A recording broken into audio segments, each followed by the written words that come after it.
سلام، سفری هستم با آموزش دستازه‌های اتاق فرار در خدمت شما.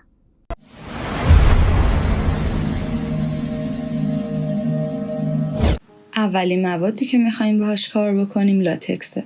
شما با لاتکس روی هر سطحی که بخواید میتونید هر فرم و دیتیلی رو در بیارید و هر چیزی که تو ذهنتون هست رو باهاش خلق بکنید.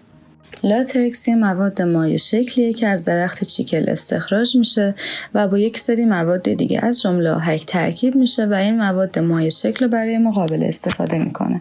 توی بازار ما لاتکس رو به دو صورت میتونیم پیدا بکنیم: لاتکس گیاهی و لاتکس صنعتی.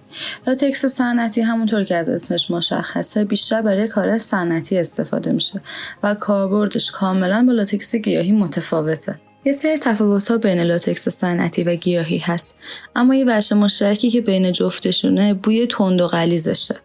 توی لاتکس صنعتی بیشتر، لاتکس گیاهی کمتر. شما زمانی که با لاتکس صنعتی دارین کار میکنید حتما باید از ماسک استفاده بکنید. فضایی که دارید داخلش کار میکنین تهویه داشته باشه. اگر نداشت در و پنجره رو حتما باز بکنید و حدالامکان از دستکش استفاده بکنید موقع کار، چون ممکنه این مواد مخصوصا صنعتیش به پوستتون حساسیت بده. یه تفاوت دیگه‌ای که بین لاتکس صنعتی و لاتکس گیاهیه اینه که ممکنه صنعتیشو خیلی راحت‌تر از گیاهیشو تو بازار پیدا بکنید. یه تفاوت دیگه‌ای که دارن قیمتاشونه. لاتکس صنعتی قیمتش خیلی پایین‌تر از لاتکس گیاهیه، ولی برای کارهای هندمید و کاری که ما می‌خوایم انجام بدیم لاتکس گیاهی خیلی بهتره، به خاطر همون دلایلی که بهتون گفتم. لاتکس صنعتی ممکنه که توی بازار به اسم لاتکس گیاهی بهتون بفروشن. این اشتباه رو اصلا نکنید. از اینکه گیاهی حتما مطمئن بشین، چون که ممکنه به ریه‌تون آسیب بزنه، به پوست دستتون آسیب بزنه و اصلا این خوب نیست. نکته بعدی اینه که شما زمانی که میخواین روی سطح یا محصول مورد نظرتون رو با لاتکس کار بکنید، از یه سری محصول دیگه باید برای درآوردن فرم و حجم و دیتیلی که میخواین بهش بدین استفاده بکنید. از جمله دستمال کاغذی، باند پنبه‌ای، باندای معمولی، پنبه، پارچه، بستگی داره که چه دیتیلی بخواین در بیارین. نکته بعدی که راجع به لاتکس هست اینه که لاتکس هیچ حلالی نداره. یعنی زمانی که شما از لاتکس استفاده میکنید باید از قلم برای برداشتن مواد و زدنش روی سطح استفاده بکنید و اون قلمی که استفاده میکنید بعد از اینکه کارتون تموم بشه و لاتکس بهش خشک بشه دیگه کاملا بلا استفاده میشه. یعنی حتی زمانی که حتی لاتکس روش هنوز خیسه، اگر بشورین یا با دستمال تمیزش بکنید هم لاتکس از روش برداشته نمیشه. پس لزومی نداره زمانی که شما میخواین ابزار بگیرید برای کارتون از قلم خیلی گرون استفاده بکنید. همونجور که توی تصویر مشاهده میکنید لاتکس زمانی که خشک میشه به قلمتون به این فرم در میاد. سفت میشه و دیگه ازش نمیتونید استفاده بکنید. پس به خاطر همین لازم نیست که قلم خیلی گرون قیمت بگیرید، چون که دیگه نمیتونید ازش استفاده بکنید. میتونید از ابزار یراقی‌ها یا حتی همون لوازم تحریری‌ها یه سری قلم‌های خیلی ارزون قیمت تهیه بکنید برای کارتون. شما به یه ظرفی احتیاج دارید که مواد لاتکستون رو داخلش بریزید. میتونید از ظرفای یه بار مصرف مثل لیوان یا کاسه یا حتی ظرفای شیشه‌ای استفاده بکنید. مشکلی براش پیش نمیاد، چون زمانی که خشک بشه میتونید راحت اون رو بکنیدش.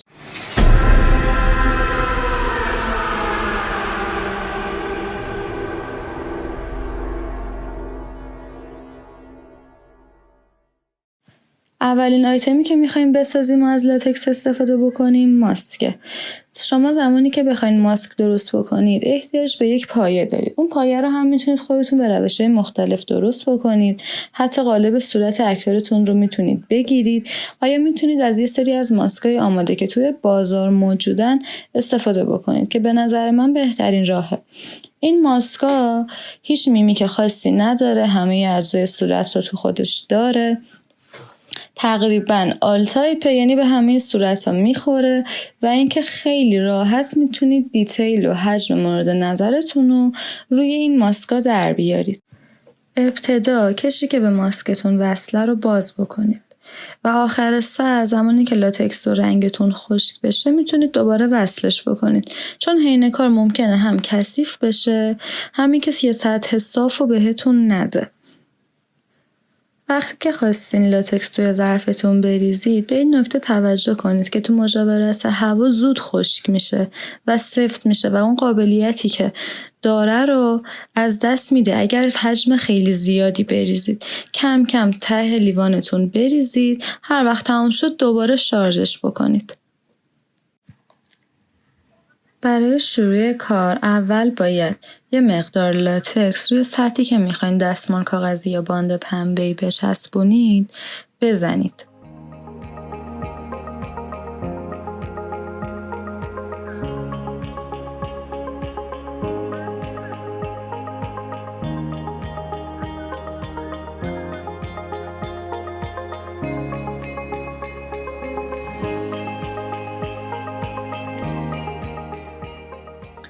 زمانی که قسمت مورد نظرتون رو آغشته به لاتکس کردین، یه لایه دستمال کاغذی بر می دارید،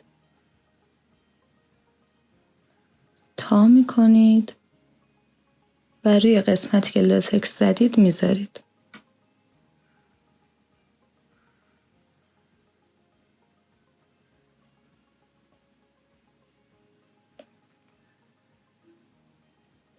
و دوباره روی دستمال کاغذی رو لاتکس میزنید.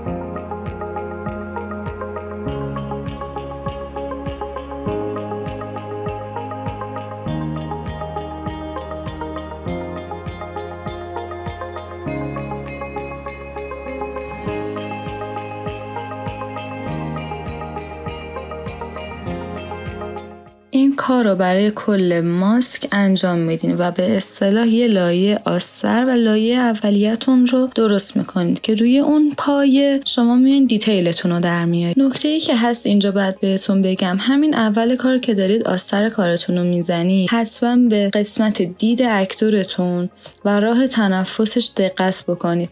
اگر شما راه تنفس رو مخصوصاً ببندین و دید اکتورتون رو باز نذارید، زمانی که لاتکستون خشک میشه خیلی کارتون سخت‌تر میشه که راه تنفسش رو و راه بیناییش رو باز نگه دارید، چون که شما چندین لایه لاتکس باید روی ماسکتون بزنید و زمانی که از دستمال کاغذی یا همون باند استفاده میکنید فقط لایه بالایی دستمال کاغذی یا باندتون از لاتکس آغشته میشه و بعدش خشک میشه. قسمت زیریش هنوز همون بافت دستمال کاغذی رو داره و شما فرض کنید که 5 تا لایه دستمال کاغذی رو همدیگه اومده. زمانی که شما بخواین دستمال کاغذی و باند پنبه‌ای رو از قسمت تنفسش باز بکنید، اینا لایه لایه میشه و خیلی سخت میشه کار براتون. پس بهتر از همین اول راه تنفس و راه بیناییش رو باز نگه دارید.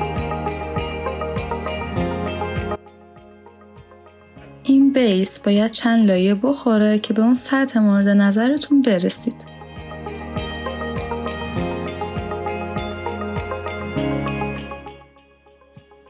با همون دستمال کاغذی و باند پنبه‌ایتون میتونین هر فرم و حجمی که بخواین و روی کارتون در بیارید.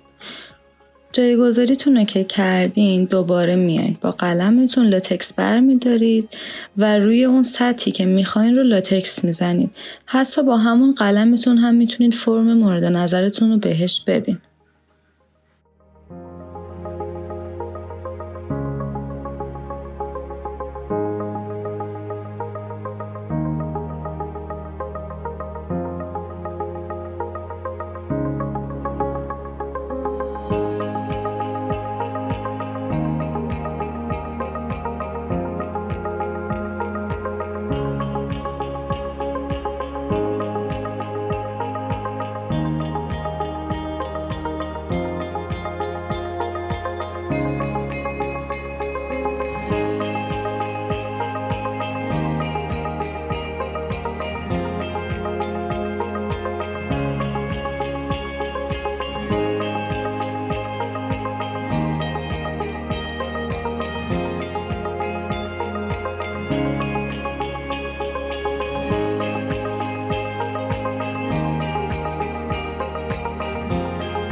بعد از اینکه حجمتون رو در آوردین، خطای مرزی رو دوباره با همون بان یا دستمال کاغذی میپوشونین و لاتکس میزنید.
خب من الان دیتیل و حجمی که میخواستم به ماسکم دادم. اینو من کاملش میکنم، میذارم خشک میشه و برمیگردیم نتیجه کارو میبینیم. ماسکمون به اتمام رسید، خشک شد و تمام دیتیلی که میخواستیم رو روش در آوردیم. پشت کارتون اگر قسمتش دستمال کاغذی و لاتکس زده بیرون رو میتونید با تیغ طراحی یا قیچی ببریدشون، مشکلی نداره. خب حالا ما بریم برای رنگ کردنش.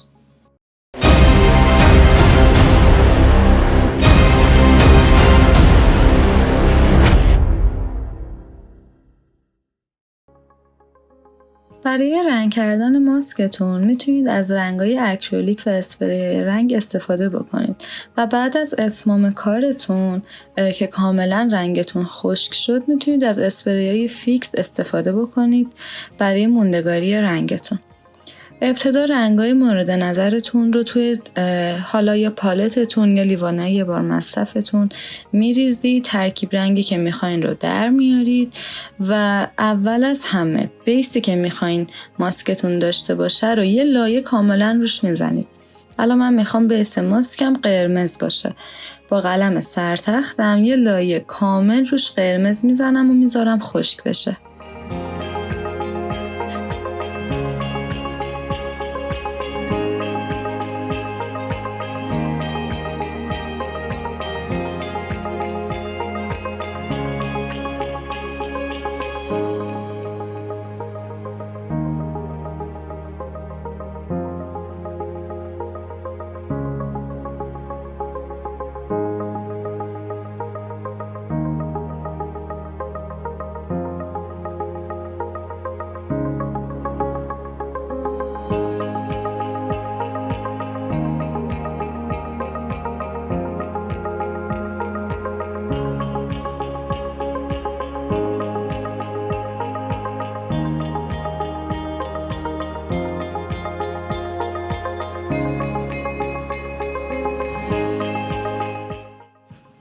زمانی که رنگ آسترتون کاملا خشک شد، اگر لازم بود یه لایه دیگه بزنید برای پررنگ کردنش، اگر نه کافی بود که دیگه لازم نیست.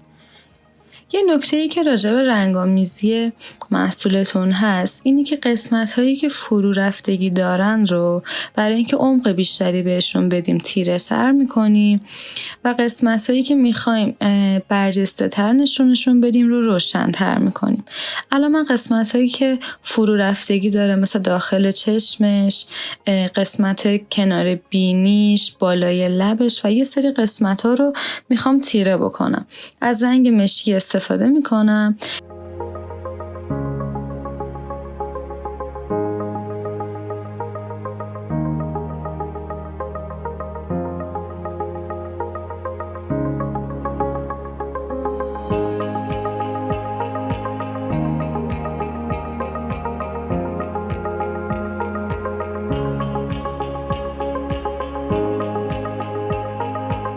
و اینکه شما میتونید برای سایه زدنتون رنگتون رو رقیق بکنید.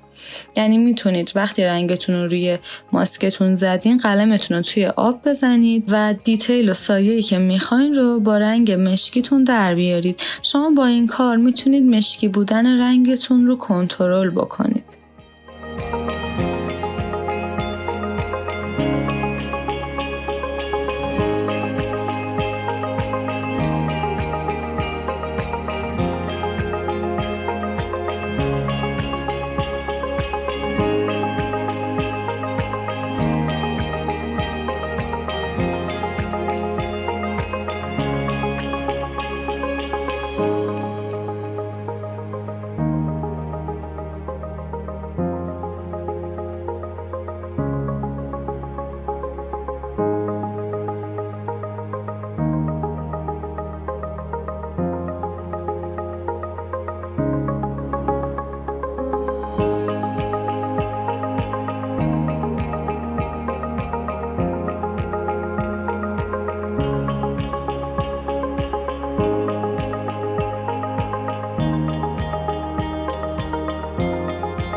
برای اتمام کارتون با کاتر یا تیغ طراحی قسمتی که کشمون رو ازش میخوایم رد بکنیم رو باز میکنیم.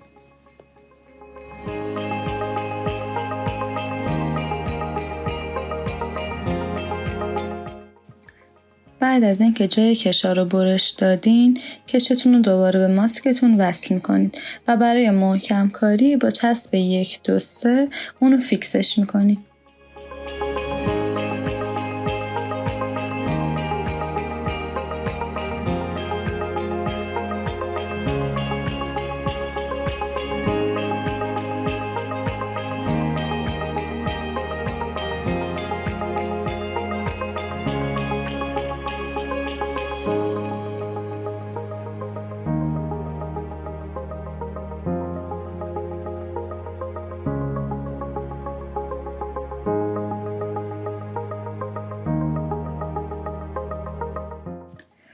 ماسک ما به اتمام رسید. بذارید کاملا رنگش خشک بشه. بعدش با اسپری فیکس از فاصله 20 سانتی اسپریش کنید و تمام.